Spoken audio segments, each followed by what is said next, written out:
శేఖరరావు గారు మీ పిచ్చి కుక్కలు బయటకు వచ్చి మొరుగుతున్నాయి. గుంట నక్క ఓలే గజ్వేల్ ఫామ్ హౌస్లో దాక్కోకు, బయటకు వచ్చి మీ వాళ్ళు చేస్తున్న తప్పిదాన్ని ఖండించు, వాళ్ళని నిలువరించు.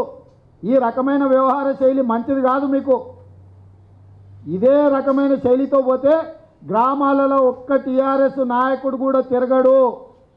ఏటిగడ్డ కిష్టాపూర్లో మీ ఎంపీటీసీని ఎట్లయితే తరిమినరో, గ్రామ బహిష్కరణ చేసిండ్రో, మీరు ఈ వ్యవహార శైలితో ముందుకు పోతే తెలంగాణ సమాజం నుంచి మిమ్మల్ని బహిష్కరిస్తారు.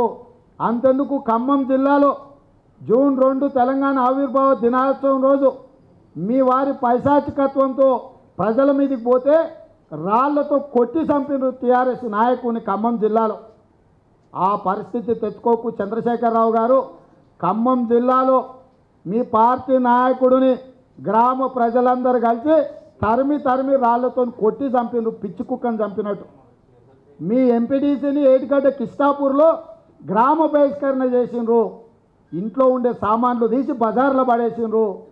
మీ వ్యవహార శైలి ఇదే విధంగా ఉంటే మీ ఎమ్మెల్యేలు, మీ మంత్రులు, మీ నాయకులను గ్రామ బహిష్కరణ చేస్తారు. మీ సామాన్లన్నీ మిమ్మల్ని అందరినీ తీసుకెళ్ళి బంగాళాఖాతంలో ఇసిరేసేస్తారు తెలంగాణ సమాజం. ఇప్పటికైనా మీ వ్యవహార శైలిని మార్చుకోండి, మీరు బయటికి రాండి. కోదండరామ్ గారికి క్షమాపణ చెప్పండి. వారు ప్రజల పక్షాన ఉండి ప్రజా సమస్యలను ప్రస్తావించండి తప్ప రాజకీయాల గురించి మాట్లాడలేదు. మీ వాళ్ళు చేస్తున్న తప్పును మీరు నిలువరించండి. 24 గంటలలో మీరు ఆ పని చేయకపోతే మీ ప్రోద్బలంతో, మీ సూచనతో, మీ ఆదేశాలతో మీ పిచ్చి కుక్కలు కోదండరామ్ గారిని కడవడానికి ప్రయత్నం చేస్తున్నాయని చెప్పి తెలంగాణ సమాజం భావిస్తుంది. పిచ్చి కుక్కలకి ఏ శిక్ష అయితే గ్రామాలలో వేస్తారో టీఆర్ఎస్ నాయకులకు కూడా తెలంగాణ సమాజం అదే రకమైన శిక్షను విధిస్తుంది.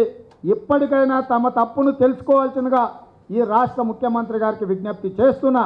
కోదండరామ్ గారిని ఎవరెవరైతే విమర్శించిండ్రో నీ పార్టీ నుంచి షోకాజ్ నోటీసు ఇవ్వు, వాళ్ళను వివరణ అడుగు, వాళ్ళను ఖచ్చితంగా నిలువరించమని చెప్పి తెలుగుదేశం పార్టీ డిమాండ్ చేస్తుంది.